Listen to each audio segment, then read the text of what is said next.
often get asked, let me check my audio. Yep.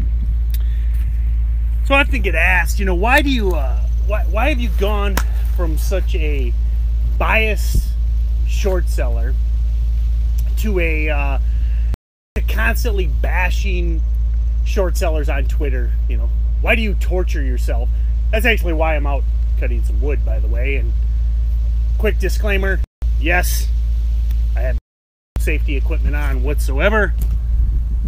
This is my audio, so I think I need to keep it close. Should have chaps, should have boots, should have gloves, should have hearing, eye, face, other assorted protections. But I don't. Live dangerously, I guess. Anyway, so why do you constantly, make fun of low float shorts particularly?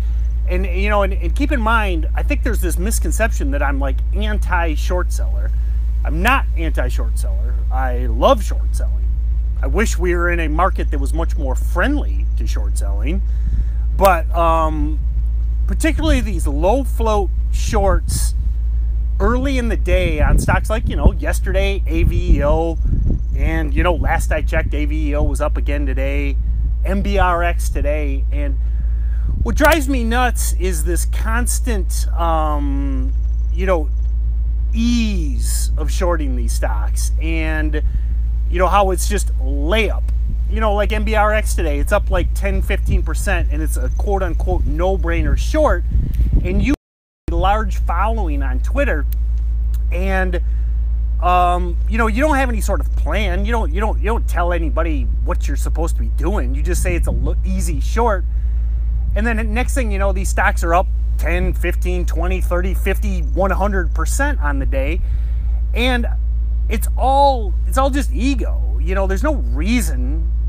I call it being, well, I don't call it. I obviously stole it from the Navy SEALs, but being a quiet professional. I mean, there's no, what's the point of bragging about being short a low float stock on Twitter other than you just desperately need those likes? And all it does, and the reason I complain so much and the reason I'm so vocal is it torches, the little guy, the guy that has a small account, and the guy that thinks, oh, this guy's short this stock that's up 50%, surely it will crash. But he doesn't know what the plan is. He doesn't know when to exit. He just sees these tweets, 50 tweets a day about this stock stuffing, whatever the hell that means, or, topping action, whatever the hell that means. I mean, none of this stuff is useful other than the fact of garnering likes. So, why do I bash and bash? It accomplishes nothing.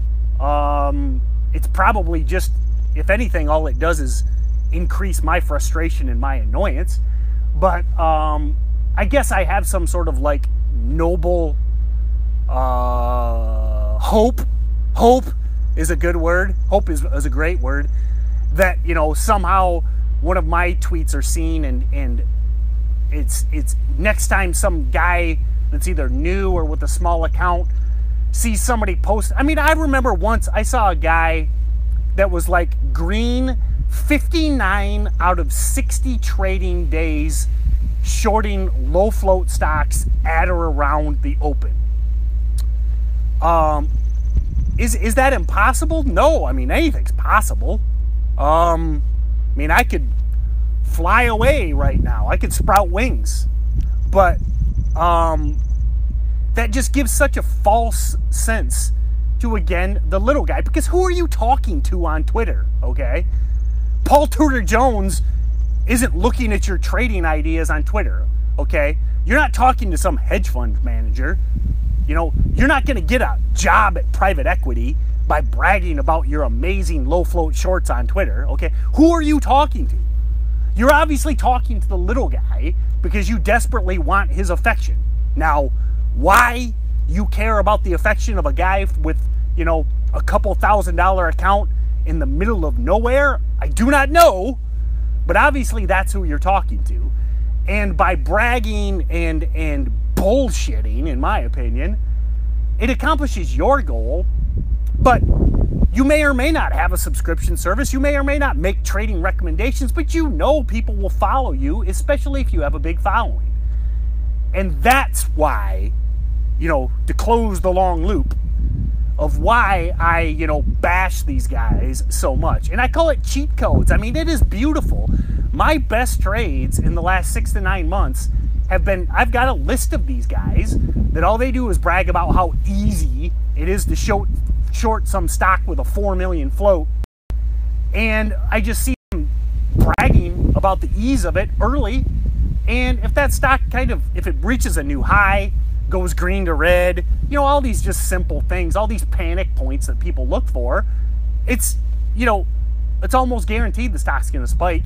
You know, I'm running my little streaming app, so I can't see what MBRX and AVEO are doing today, but they're just classic examples of stocks that will most likely continue to spike because they got bagged by big mouths on Twitter with followers with small accounts.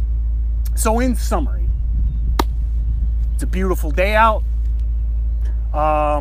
Just next time, if you're seeing this, next time you see some guy that somehow magically manages to short and profit 9 out of 10 times. Again, I love shorting, okay? It is a very viable strategy. But if you're green 90% of the time, if you're green 59 out of 60 trading days, if you're guaranteeing that this stock will go down, please just take it with a grain of salt, okay? And if you're a small trader or a new trader, never follow, okay? Write down their trades and then see if they actually could have made money. Or also the other thing to keep track of is keep track of the days where stocks, these low float runners, don't pull back. Because keep in mind, you'll always see these guys talking about them after the fact. They'll say watching XYZ, but then after it cracks, they'll be like, oh, easy short on XYZ. Now, if XYZ doesn't pull back, you just won't hear from them. You know, they'll, taking the day off, or the price action didn't look right. So just keep that in mind, that a lot of these guys are just really desperate for attention, which obviously I am too, as I stream on Periscope online. I wouldn't be here if I wasn't obviously probably just as desperate for attention as they are. Maybe I'm just as sad as they are, but nevertheless, have a good day. Take everything with a grain of salt, especially if it's a low float stock and these guys are just shorting them with ease. Oh God, I might get that tattooed on my ass. So anyway, have a good day. We'll see you next time.